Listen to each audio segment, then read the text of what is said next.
এলো আমি বাংলাদেশের প্রতিটি মানুষকে জাতি ধর্ম নির্বিশেষে আমার নমস্কার নেবেন।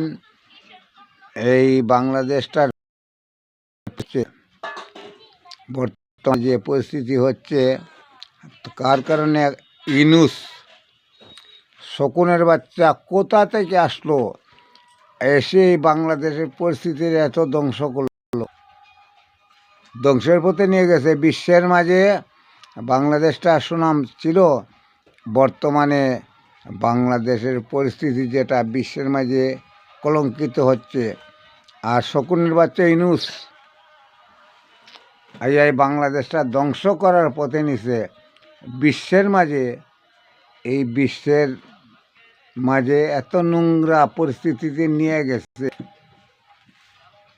বাংলাদেশের জ্ঞানী গুণী মানুষ আছেন চাইর ধর্মের, হিন্দু, মুসলিম, বৌদ্ধ, খ্রিস্টান।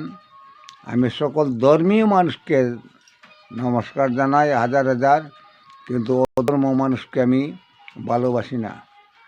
আমি একটা সাধারণ মাটির গানের শিল্পী। তো এই শকুনের বাচ্চা কোথা থেকে আসলো, আসিয়া এই বাংলাদেশটা তছনছ করে ফেলে দিছে।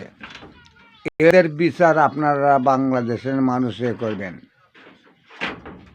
বাংলাদেশ জ্ঞানী গুণী মানুষের দেশ, বাংলাভাষী মানুষের দেশ, সঙ্গীতের দেশ, শিল্পীর দেশ, সাহিত্যিকের দেশ। কিন্তু আপনারা বিচার করবেন এই এই শকুনের বাচ্চা কোথা থেকে উড়ে আসলো আর এই বাংলাদেশ করে দিল। এই বাংলা এত নিম্নমানে হয়ে গেছে বিশ্বের মাঝে, এত নিচ্চ লেভেলে নিয়ে গেছে এই ইনুস শকুনের বাচ্চারে। আপনার বাংলাদেশের মানুষই বিচার করবেন। বাংলাদেশের মানুষ অনেক জ্ঞানী মানুষ আছেন, আপনারা আপনার বিচার করবেন। একটা মানুষের কারণে আপনার দেশটা ধ্বংস হয়ে যাওয়ার পথে। এই বলে আমার নমস্কার, ধন্যবাদ।